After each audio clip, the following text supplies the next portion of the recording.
everybody, welcome back. Bradley here.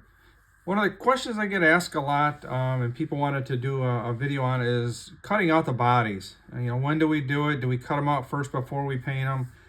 Do we wait till we get it back from being painted to cut it out? So thought I'd put a video together to kind of go over some pros and cons of having it pre-cut out or not cut out. For a painter myself, it doesn't really matter to me when somebody sends a body if it's cut out or not. I can paint it either way.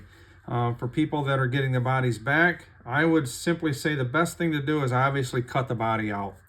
What it's going to do is when you get it back, it's going to reduce the chance of you accidentally cutting it wrong, getting it misfit on the body, scratching it up, tearing it up, nicking it, whatever you do once you get the body back. So better be safe than sorry. The first thing that I would suggest is to obviously have it cut out and pre-mounted already on your car. So the video I put together today will cover both on-road and off-road. I'll touch briefly on-road. It's kind of a little bit of a different animal, a lot of different ways that people mount those bodies, but we'll talk mostly about off-road bodies. So let's talk about the on-roads really quick and make it pretty simple to you. For the on-road bodies, there's a lot of different things you have to worry about when you're mounting the body. A lot of the bodies will come with the wheel well markings already on the body itself, so you'll be able to tell exactly where you'll want to score and cut that out. Bodies that don't come with that, it's kind of like left you out in the dark. You really have to totally have that set over the chassis on your car. I think most guys will do it with wheels on it, so you can see exactly where the body posts are at, and then also where the body lines up, because some guys will mount bodies a little more forward or a little more aft depending on how they want that body to handle on the car. So it's a little bit of a different animal for the on-road. It takes a lot more time, a lot more setup to get it to work. The only thing I could suggest is find somebody that possibly runs that body that you want to put on your chassis that has an old one that you can borrow. Maybe you can lay it over it for a template if they have the same chassis or the same body mount holes. They may line up. If not, definitely do it when it's clear.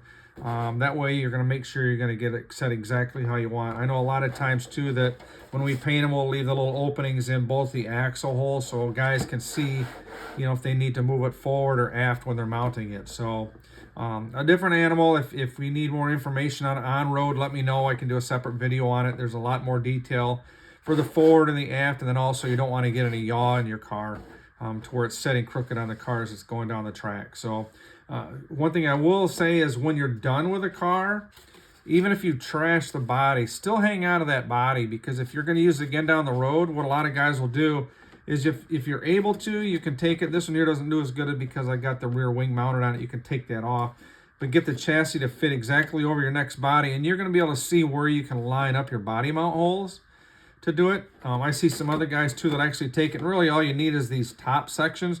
They'll cut like the front clip off it and just keep that for future bodies. So it's a lot easier to just lay that clip right over the top.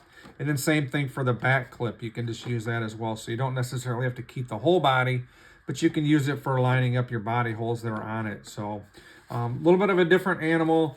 Like I said, if they do have the scores that are on it, some bodies will even come maybe with like the dimple markings on it, whatever chassis you're running. But a different animal altogether. Takes a lot more time and detail and setup to get these to fit, because the handling on these cars is a lot more precise and accurate than what it is like on an off-road buggy. So if you need more information on that, let me know. I'll do a whole separate video on it.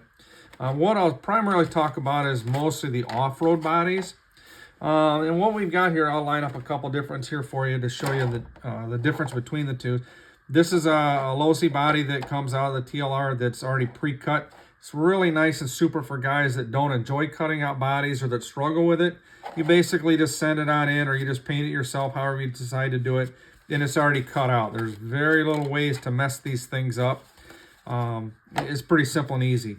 When you do send me a body, though, if it is cut out, or even if it's one that's already pre-cut out, just try not to touch the inside of the body as much as possible.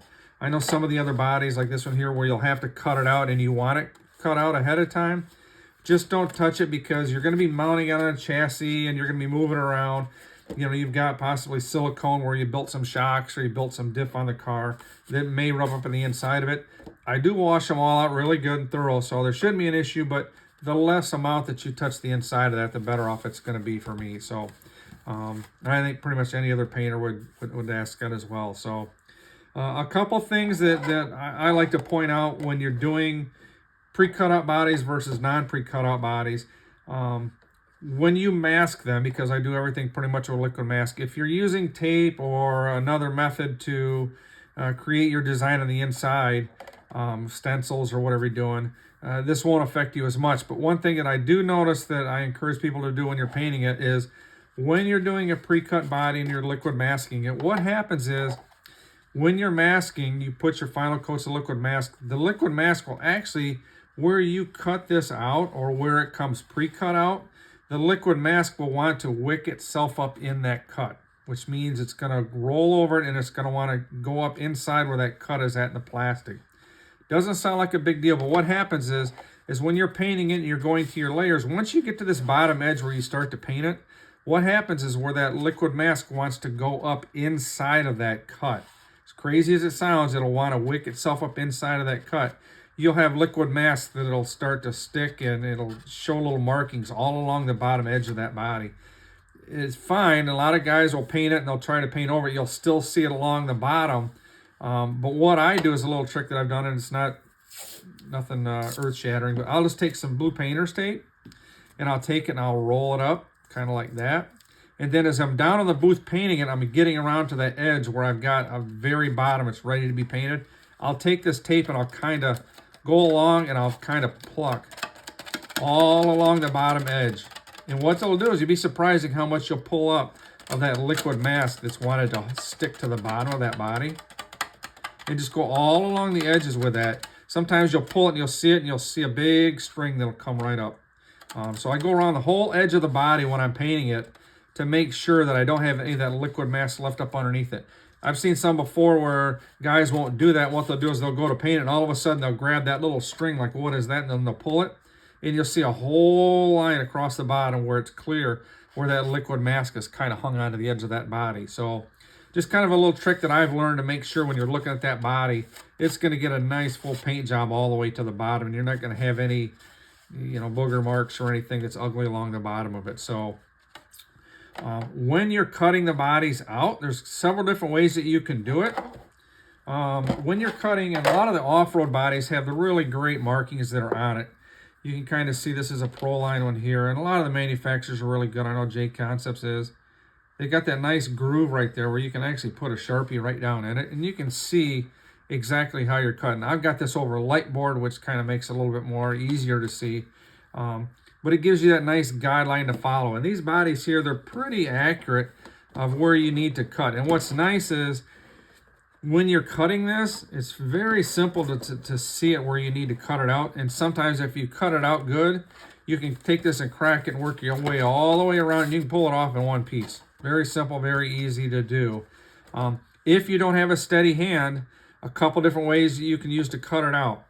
You can use a pair of scissors. These are little small hobby ones. I think everybody's either has a pair of these or they've got a pair or seen a pair that they can get. These are curved on the tip. You can see it maybe slightly there a little bit. Got a little bit of angle to them.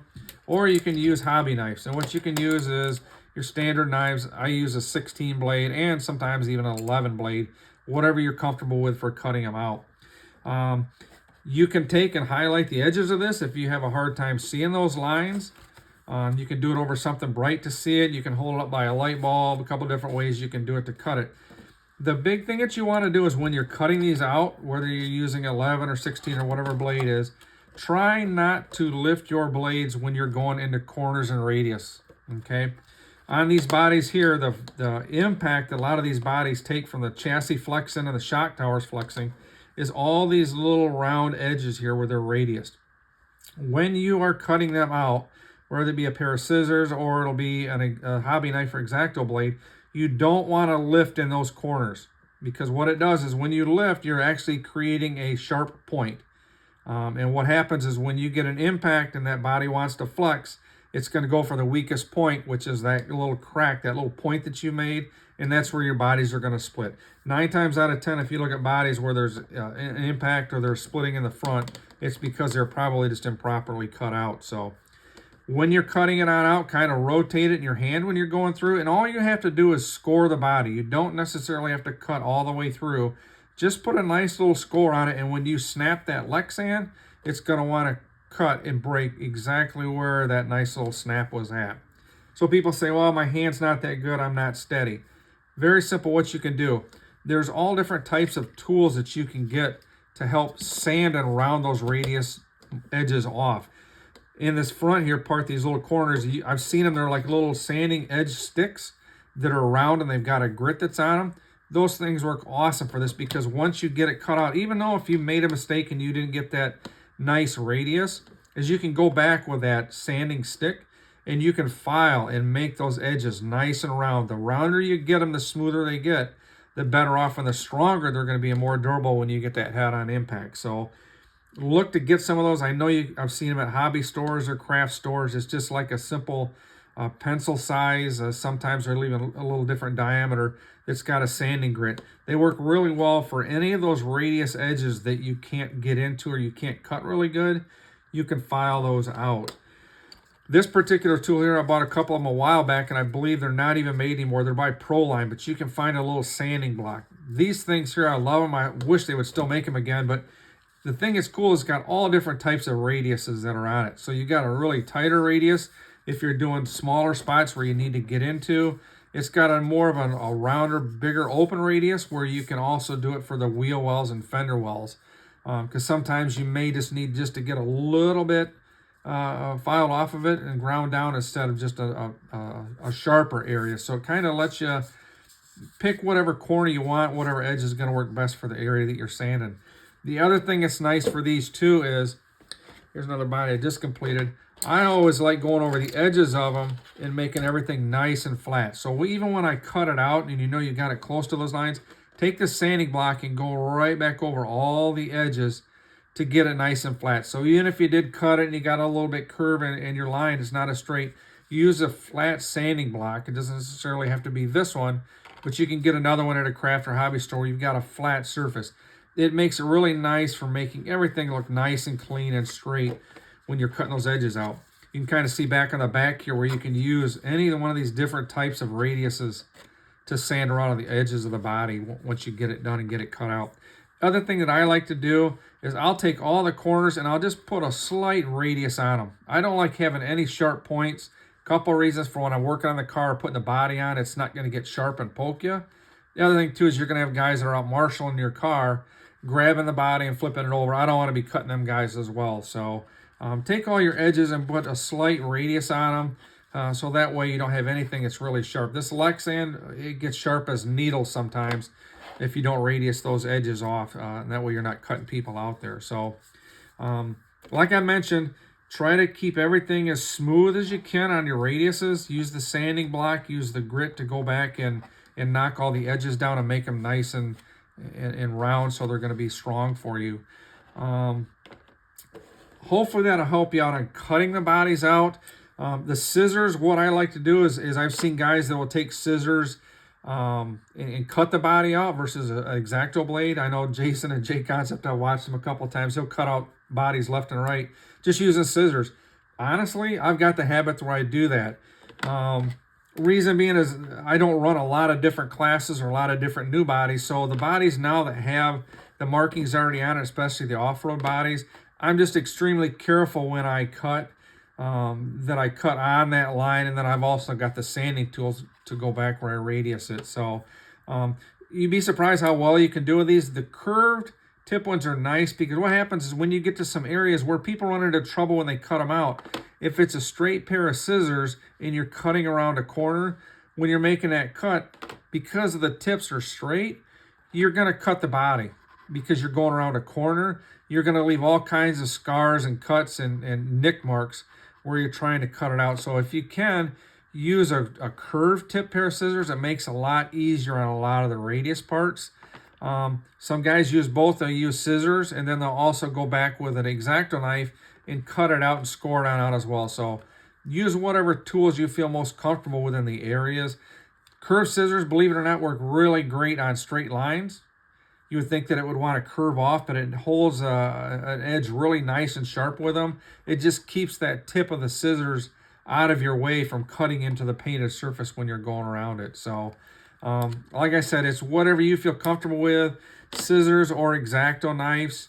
A lot of times too, if you're using an X-Acto knife, you can lay it on the edge of a desk or a table, and you can take your knife and you can go along and you can score it so you got a nice flat surface to put the body on when you're cutting it out. So between the scissors, the knife, the sanding tools, and the edging, that's really all you should need for cutting the body out.